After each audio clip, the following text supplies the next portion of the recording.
Hello everybody, this is Petey from BurgZerg Arcade at BurgZergArcade.net, and here we are once again back in Unity. This time around we're going to actually do something a little bit different, since I have so many, new followers on YouTube, and with the recreation of the RPG system, I thought we'd go ahead and start visiting some of the older topics. Some of them have changed and some of them have not, but they're all things that are going to be needed to understand in order to, well, create our game. And today I was going to start off, well, at least with today's video, the terrain system. So it's pretty simple. We're going to come up to our hierarchy. We're just going to right click, create a 3D object.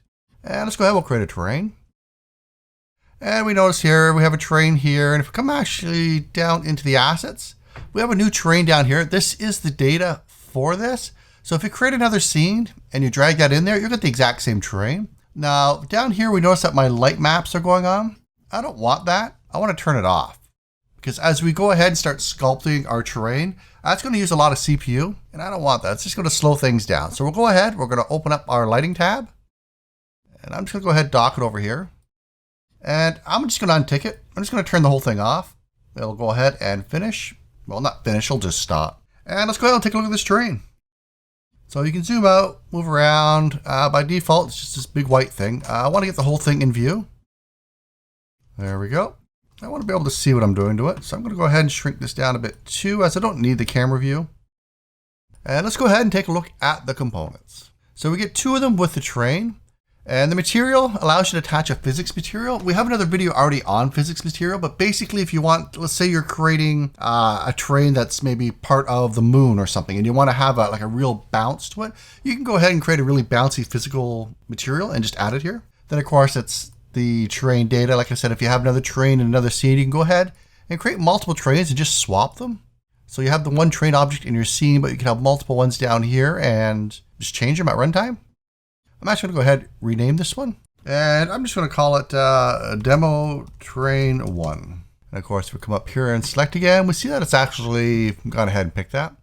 Now, enable tree colliders. As you start adding trees to your terrain, you can stop the player from being able to run through them simply by enabling this. If you want your player to be able to run through all the trees, you can go ahead and just turn this off and they'll be able to. And then if maybe you want certain trees they can't run through, you can go ahead and just hand place those onto your terrain. But by default, I'm just going to go ahead and leave it on. All right, so we're done with that one. I'm just going to shrink it up. Let's go ahead and we'll start up here, the terrain component. Let's start with the first one. I'm just going to go ahead and select it. And it's called the Raise Lower Terrain. And these are different brushes you can use. And you can't actually make one. I remember seeing a video where someone could make brushes, but really, this is all you need. And this is the pattern you're going to leave on the ground as you're painting around. As you can see, the blue area is the area that I'm going to be affecting. And as we select different ones, well, we have different shapes. And the opacity, or that nice little roll off you're seeing around the edges of the blue circle, that affects basically the strength that you're going to have. So let's go ahead and we'll come down here. The brush size, well, that's pretty obvious, right? The smaller the brush, the smaller the area you're affecting. So if you want to really get in there and bring out some detail later on, you can do that. Or if you just want to have nice big swoops, you can do that. Opacity is how strong an effect you're going to have. So if you crank the opacity up and you go, it's going to go up higher much faster. And Control or Command Z to undo, just like everything else. And if you lower the opacity, it goes up much slower. So you get, I guess, a little bit more control over it. But let's go ahead, we'll select a brush. Let's come in and you can see how it works, right? You're making some little rough areas. I'm actually going to go ahead and undo that. I'm going to lower the opacity a bit. And I'm just going to tap. And this will create a bunch of little rough areas. And I'm going really quick and I'm actually moving, unfortunately, while I drag. So I'm getting some lines, but that's fine. Go ahead, rotate a bit more. I'm going to have to zoom out a bit. So let's go ahead and take this. I want something sharp. No, let's take something with a good opacity. And I'm actually going to go up over above, looking straight down on it. I'm going to zoom out. And let's build a big mound here. I'm just going to keep going around and around and around, especially in the center. And I want it to come up a bit. So let's take a look here. I want more. And you can see how I'm kind of like just building a hill. Now, of course, you can take the other brushes. Let's shrink the size down a bit. and kind of rough up the edges to kind of give it a more mountainous look. But really, a lot of the stuff with this terrain tool is just sitting down and just working with. If you want to use the terrain tools, it's going to take you some time, but the customization is pretty much limitless. As far as you can't make voxel terrains with this, but if you're not after voxels, this is a great thing to start with. So let's go on to the next tool. Now this one's the paint height. As before, we have all of the brushes available, the brush size we've seen, the opacity we've seen, but this one has a new parameter here, the height, and also the flatten button. Let's start off with the flatten button. If you went ahead and just click it, it's going to flatten it. You're going to be, oh, it's gone. Well, not quite. What it did was it flattened the height at 255. So before it was at 0. By default it's at 0. And now it's up to 255. So let's say you're doing something with your world. You decide you just want to start all over. You can go ahead, just put it at 0, hit flatten, boom. Brand new terrain. And maybe you don't want your terrain to actually start off at 0. Maybe you actually want to have it start off at 10. And we'll hit flatten. And the great thing about that is now we can come back to the first tool. And if you hold shift down while you're painting, you'll go down instead of up. So now you can start making trenches. I'm going to take something with a hard edge here. Hey, look, a trench. Now you can't go below 0. So if you wanted something even deeper than 10, let's say 50, well, you're going to have to raise it up 50. But we can now build up, and now we can build down. That's pretty cool. So let's we're going to jump back into the second tool. Another thing about this is if we go ahead and set the height to, let's say 100, and then we just come in and just start painting. And we're just going to paint, give me something with a higher opacity, something with a softer edge. Brush size a little bit bigger. And I'm just going to keep painting. Let's go above. What I want is to get to the top. And you see how it starts to flatten off? And that's because we've reached 100. So if you want to have a game or the terrain you're creating, you want to have plateaus, this is another way to do it. So we can actually go ahead and make another one. Let's make this other one at 50. No 50, not 5. Go ahead, we'll save that off. And I'm going to come in and just kind of paint along the edge here. There we go. Look, I made shelves. So you should have a good understanding of how that works. It's pretty cool. I think it's pretty cool anyway. Now, of course, we can take this. What we've learned with these two tools, come back to the first one. I'm going to shrink my brush size down. I'm going to take something with a sharper edge. I'm actually going to turn the opacity up. I want a really strong edge on this. And I'm going to come in from the top. And I'm going to hold down shift. And I'm just going to bore right from the top. Well, apparently I didn't make my brush size small enough. Command Z to undo. I should have just actually made the top bigger. But I didn't. But what we can do is actually come in. If I hold down shift. And start chipping out a volcano. So you can actually go in and really define out the inside of your volcano. And of course, just keep moving around to get it to go down as deep as you want. You can go all the way down to 0, remember. Now, sure, it might not be the nicest looking volcano, but with time, you can actually go ahead and sculpt some really cool looking features on your terrain this way. So let's go ahead and move on to the third tool, which is the smooth height.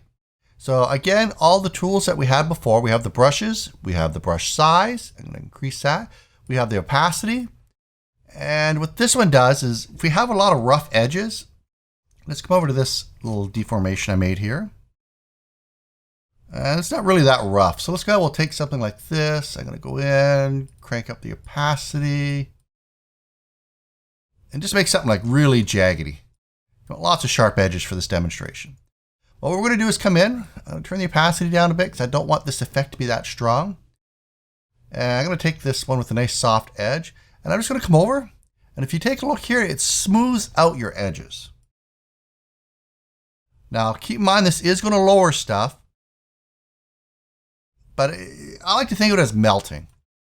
You get all these like big chunks of wax from your candle, and you're just melting them down, making some happy little mountains. That's also really great when you come in. Maybe you're going around here and you made a lot of really rough edges or something like that, and you just want to smooth them out. You just come in. I like to take something very soft and just kind of mold it in. It's just like clay. Mold that down a bit. And of course, you can adjust your brush size and really get in there and do what you want. But let's go ahead and we'll move on to the fourth tool. Now this one's actually pretty cool. If we take a look, we have all of the standard stuff that we had before as far as brushes go. And before we go down any further, well, yeah, we'll go ahead and we'll take a look. We see that we have brush size, opacity, and this new target strength. Well, this here allows us to actually start painting textures onto our terrain. And this is how strong it's going to be. Now, when we start having more than one texture, whatever one has the stronger strength generally is going to show more than the other texture when they're overlapping.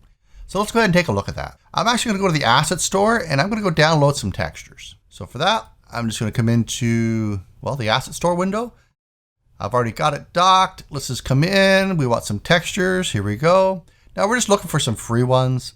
So I'm just going to go price. And I'm also going to click on ground down here. And this should still be sorted by price. So here we go. Use free ground textures. These are pretty good to experiment with. So let's go ahead, we'll grab those. I'm going to import these into my project. And this is what we're going to use. Now there's actually more here than we actually need, especially with the materials and everything else. All we're going to be using is the textures. But let's just go ahead, we'll import everything. And when that's done, we're going to go ahead and look at how we can add them to the terrain. All right, so we got them all. We're going to jump back into my scene. And I'm actually going to open up the folder. We notice here we got all these different folders he's got them broken up into, like dry ground. He's got a preview of what it looks like. But we do have a diffused and we have a normal. We're not going to be using the material. If you had a mesh, maybe you had a pig pen or something like that you're adding to your world. Maybe it's beside a farmer's house or something. And you had the ground as a mesh. You could actually go ahead and use this material to keep it looking the exact same as the ground underneath if you use the exact same one. But this is on the terrain engine today. So let's go ahead and take a look at how we use these. I'm going to go ahead and select my terrain. And this edit terrains, I'm going to click it. And we have three options: to add texture, edit texture, or remove texture. Now the only one we can select here is the add texture because, well, we don't have any yet. So we'll click that and we get this little dialog box that pops up. Now we can add two things to it. We have the albedo, which is the smoothest, and the normal. There's a couple of ways we can do it. We can actually go ahead, just click, drag it, put it on.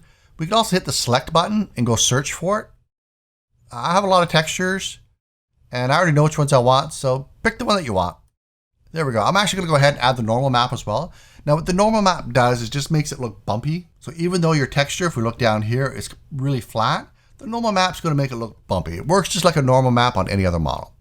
Now the metallic slider just makes it look more metallic. For the ground, I guess there's certain instances, maybe if you're in a cave or something like that, you'll want it to look more metallic. For most cases, I always leave it there. Now for the size, this is probably all best demonstrated once it's added to the terrain. So let's go ahead and let's add it. And we'll notice that it's automatically applied here to our terrain. The first one that you add, which shows down here, the first one that you add is always the default for your terrain, so it gets applied everywhere.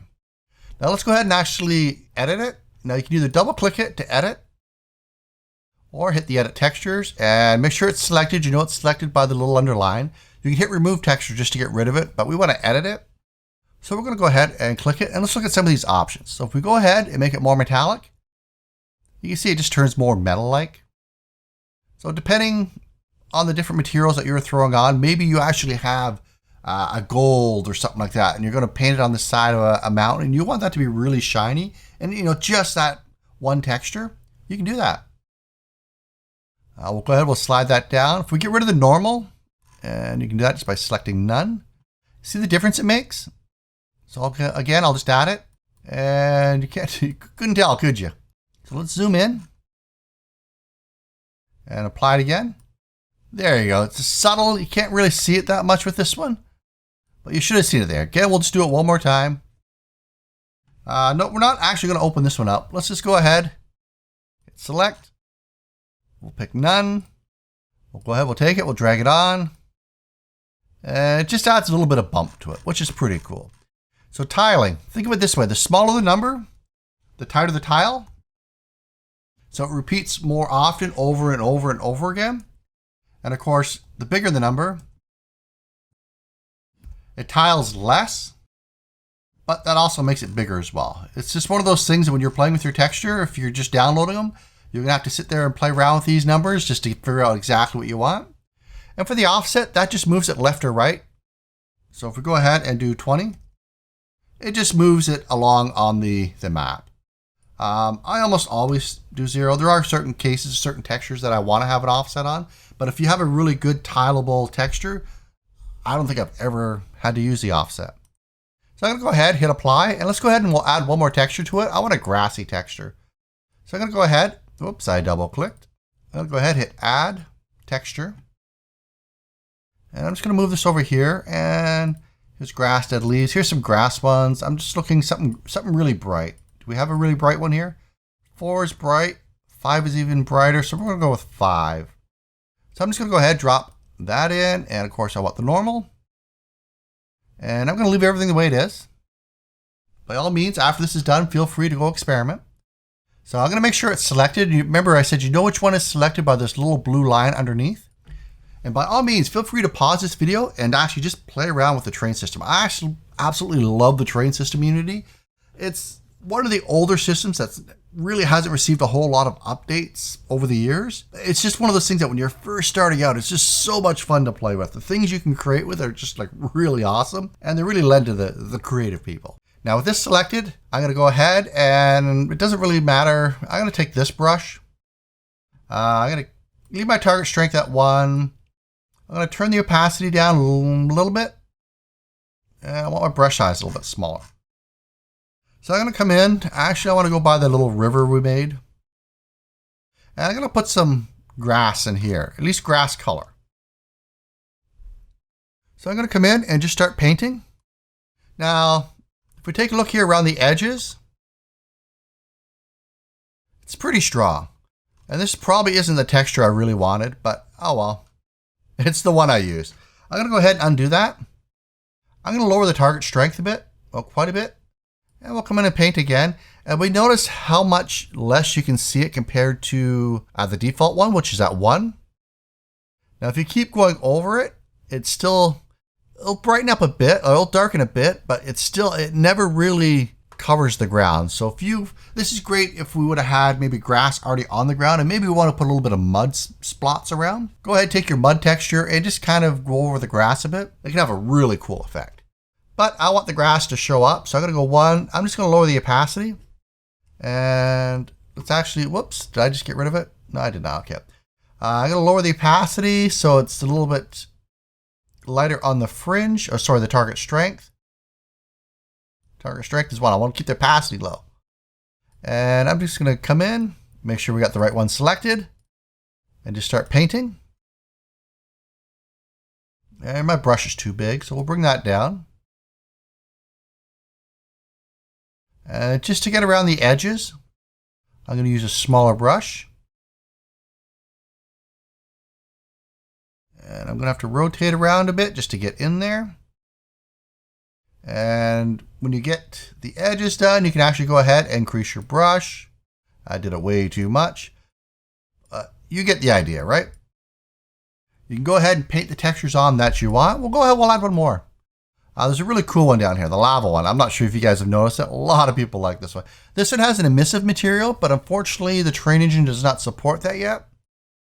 So we'll just put the diffuse on, which is also the albedo, and the normal. And I'm gonna make this one really metallic, just for demonstration. We'll go ahead, we'll select it.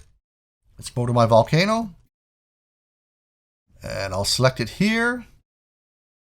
And I'm gonna paint lava all around here. Maybe a stream coming down the side. Shrink my brush size down. I'm going to actually turn the opacity up because I want a really sharp edge on this. Matter of fact, I'm going to take a sharp brush too and just make the size smaller. And you can just have like the lava rolling down off your volcano. Go ahead, add some smoke, maybe some little puffs, nice little particle system, and you're golden. All right, enough of that. You should understand how to paint. And I guess, well, it's up to you to actually go out there and paint something really cool. Let's move on to the next tab. The next tab, this is where things really start to get cool. We can actually go ahead and start adding trees. Before we get any options, we actually have to add a tree. So to get that, I'm just going to go online again and grab some trees. So 3D models, vegetation. Again, I'm just going to go ahead and grab some free stuff. So I'm going to grab the Unity terrain assets. I'll go ahead, we'll download this, add it to my project, and put some trees on. All right, so we'll go ahead, we'll import. And when that's done, we're going to go ahead and jump back into our scene. Come on. There you go. And I'm going to shrink up the textures. And we have this new one, terrain assets. And inside we have bushes, grass, rocks, textures. The one we're looking for is the trees ambient occlusion. Now with Unity 5, they have speed tree, and some of those trees are really cool. But I find with making light maps on them, at least up till now, some of the LOD levels don't bake properly. But by all means, experiment with all the different type of trees out there, and possibly even actually go out and pick up speed tree yourself. I think it's $20 a month, but you can actually go out and create your own trees, which is really sweet. So let's go ahead. I'm going to move to a new area over here on my map. I'm going to select my terrain. Again, I keep calling it map, but that's okay. So we're going to go ahead and hit edit. We're going to add a tree. It's going to ask us for a tree. So I'm going to go ahead and open this up, and we have quite a few of them. Let's play with the willow. I'm going to add a willow to it. And of course, we could have also went and searched for it. Now there are some things showing up that aren't trees, like rocks. And if you had other models in your package, you'll see them showing up as well. And I don't want to use those as trees, so I generally drag and drop. Now bend factor, later on when we get into wind zones, you can actually have your trees sway and whatnot in the wind. And this is how much it'll bend. For now, I'm just going to leave it on 0. When we come into wind zones, we'll go ahead and take a look at that then. So I'm going to hit add. And we come back and look at our trees here. We have a list of all the trees. I guess we'll add a couple here. And of course, we can edit, add, remove. To be honest, refresh, I'm not really sure what it does. I think maybe if you make some changes, it reloads it. I'm not sure. It's a button I never use. I've never had to. So I'm going to add a couple more trees here. Let's go, what's a Japanese maple look like? Look at that. Go ahead, increase this. Yeah, we'll go ahead and add Japanese maple. Go ahead, we'll add that, and we'll do one more.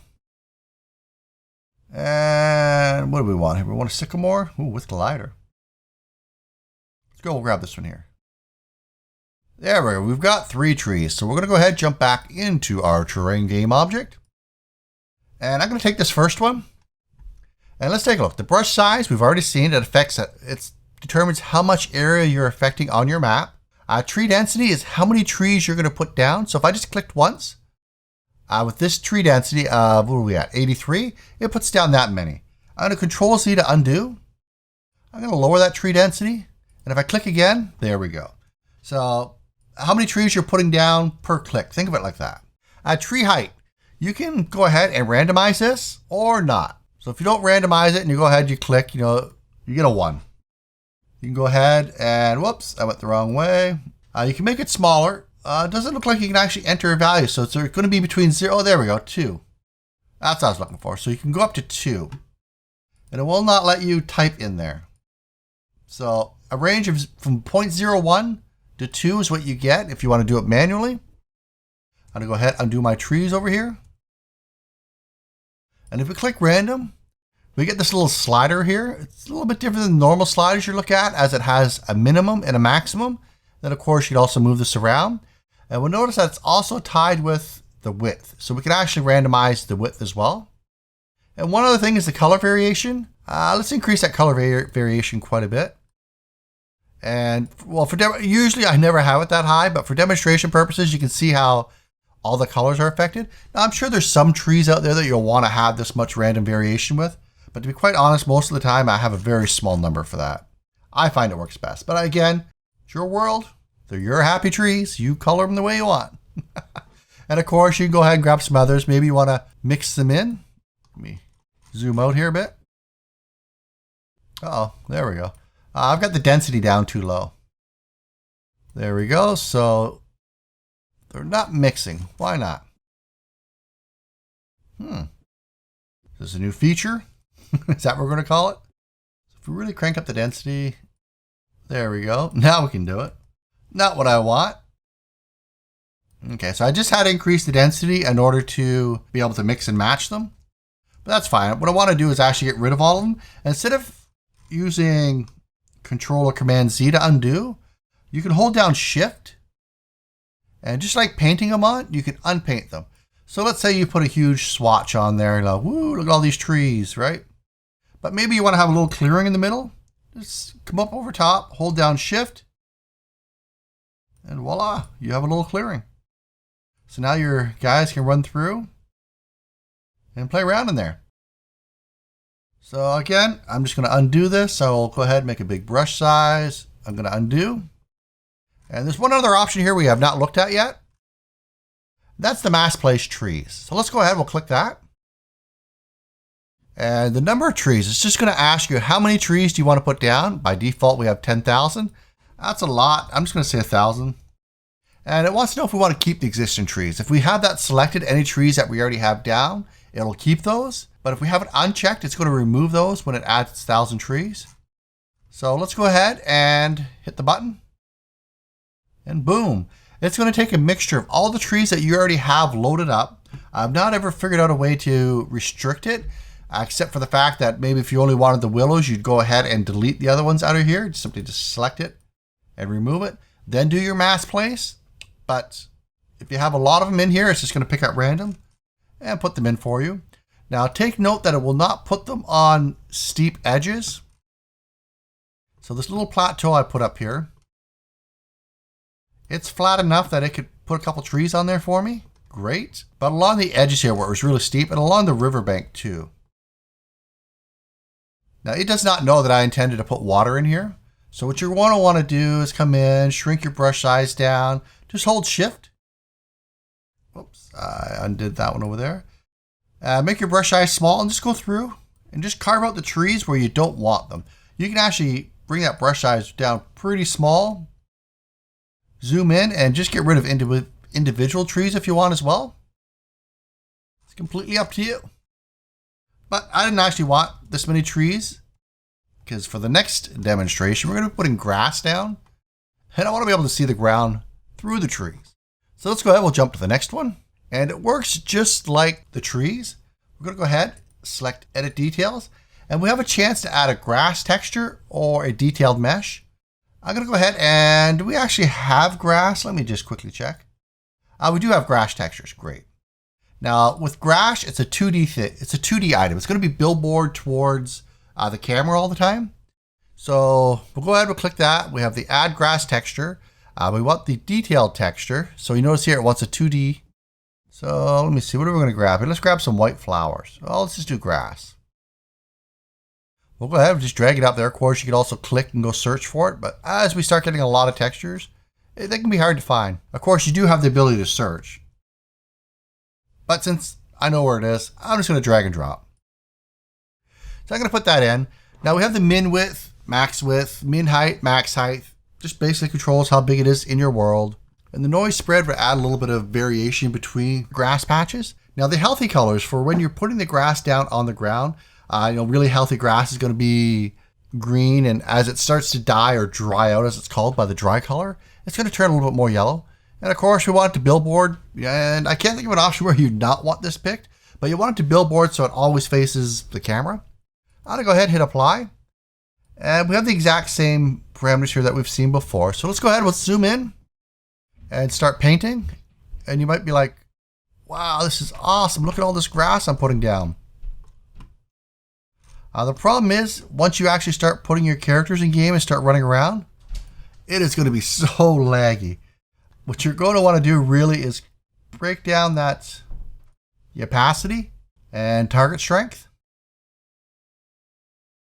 And just not put so much down in one spot. That's actually still too high. I'm actually going to do the opacity up a little higher. And you can actually tell when you're just moving around on your terrain how laggy it is. Let's bring it down a bit more. So little clicks here and there work wonders.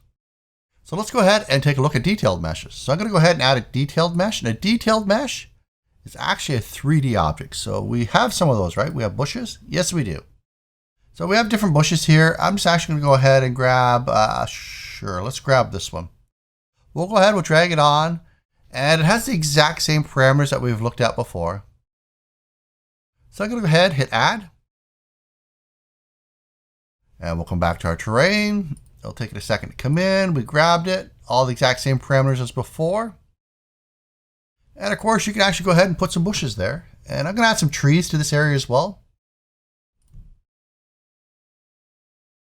And whoops.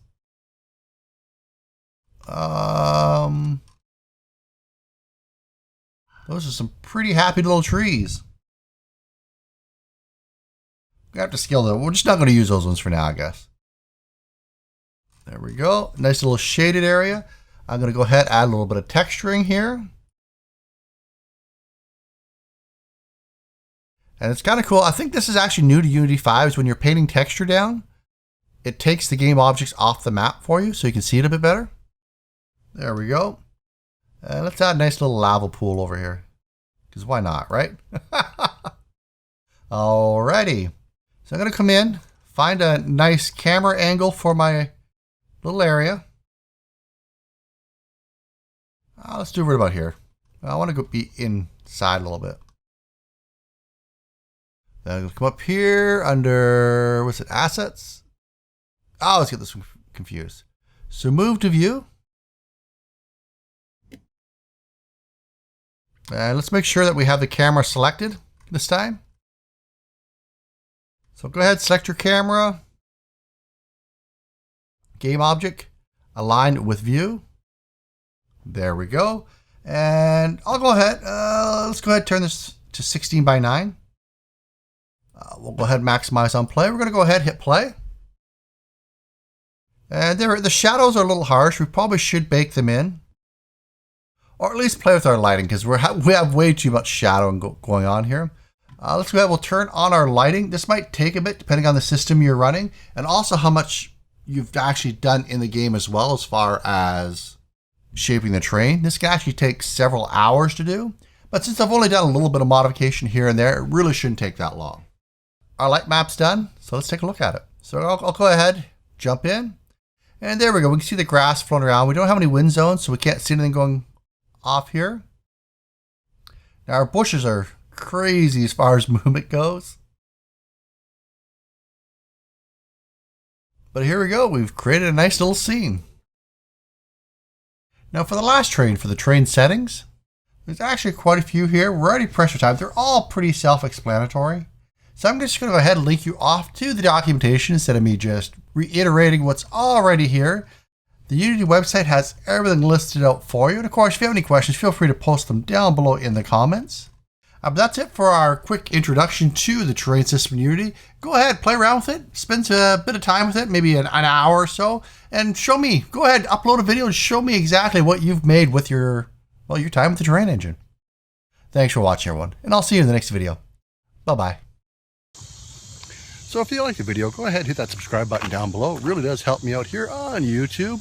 And go ahead and follow me on Twitter. I can be a pretty chatty guy over there when I'm not walking through a forest or being stalked by eagles and falcons, lions, tigers, and bears.